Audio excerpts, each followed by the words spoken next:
Hey, good morning, guys and gals. Mr. Herr here on this Monday morning. Hopefully, your weekend went well and everybody enjoyed the beautiful weather. Sorry, we're still doing the YouTube thing, but the plus side is I'm allowed to come back and teach on Thursday. So, definitely looking forward to that. Hopefully, you are as well. But I also understand if you're saying, oh man, it's kind of nice having to not deal with you. I get it. So, today, ladies and gentlemen, we're going to continue with the coding, specifically logical operators, things like and, or, and not. We'll run through 3 levels together and then cut you loose. But before I forget, on Friday, I asked everyone to upload a screenshot of loops and conditional code, a screenshot with all the check marks to show that they were completed. If you haven't done so, please upload that screenshot ASAP, because it is for a grade. So that probably takes precedence today before you move forward with logical operators. All right, let's do this thing. Okay. Well, so using the not operator, if you're saying, old man, where are you at? On the code right there, it's the first level in logical operators. So in the interest of time, I'm going to keep going with this.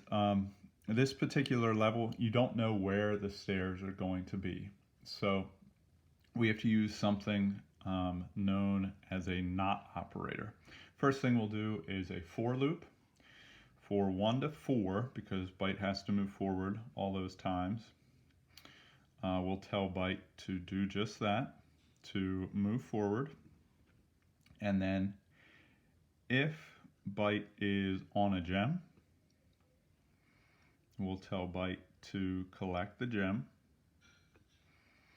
But then we also have to think about this critically. Else if, well, there's also a situation where byte is not on a gem, and this is the first we're seeing this. So I'm going to hit shift, exclamation point. Exclamation point means not. So if byte is not on a gem, what does byte need to do? Well, byte needs to turn left, move forward twice, collect the gem,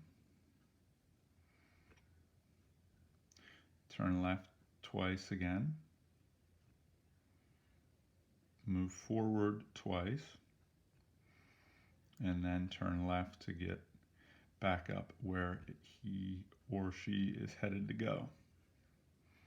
Okay. So we'll go as fast as we can here. I know the compiling sometimes can be frustrating, at least on my end. And then hopefully we have this. Notice the stairs change positions. That's why we have to use logical operators. Sure enough, it all works out.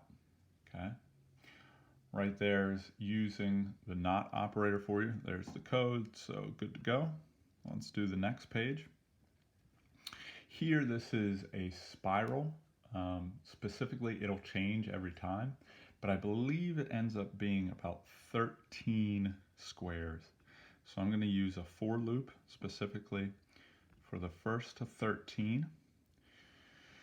We'll have byte move forward, and then if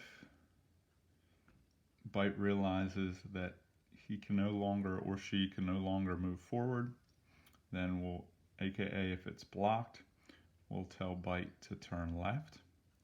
And then once we're done with all of this and we're at the end, we'll tell byte to toggle the switch. In a lot of ways, this is almost an easier level than our previous one. Okay. Hopefully this thing compiles and goes.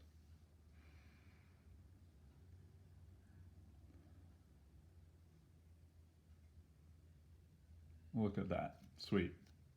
Okay. So let's use here all the way to logical labyrinth. Okay.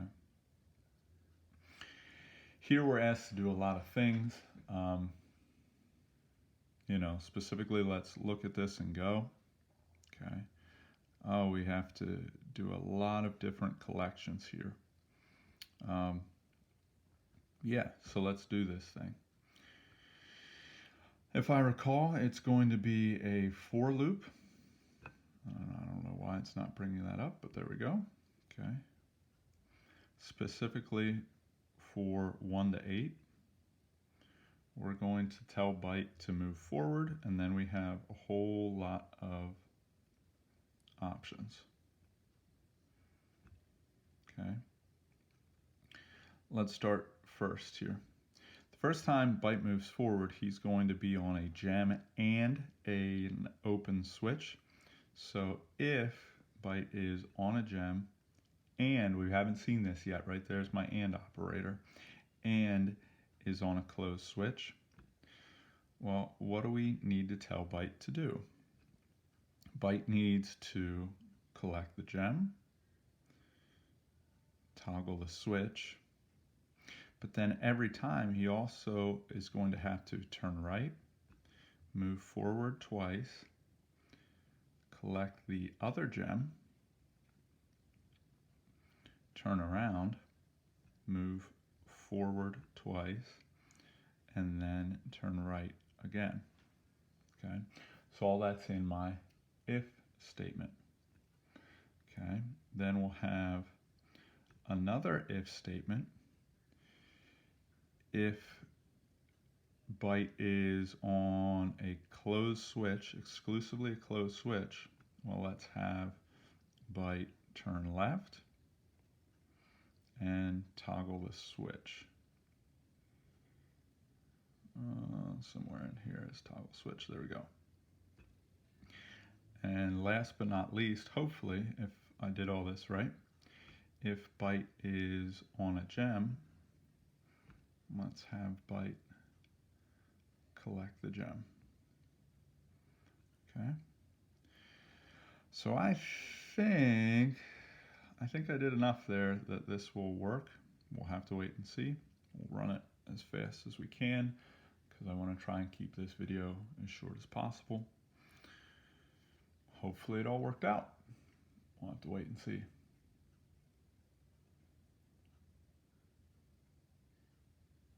So far, so good.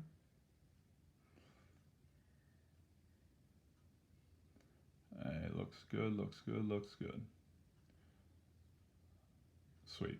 Okay. Yeah, tomorrow we'll talk about while loops, and then we'll go from there. Have a great one. Peace.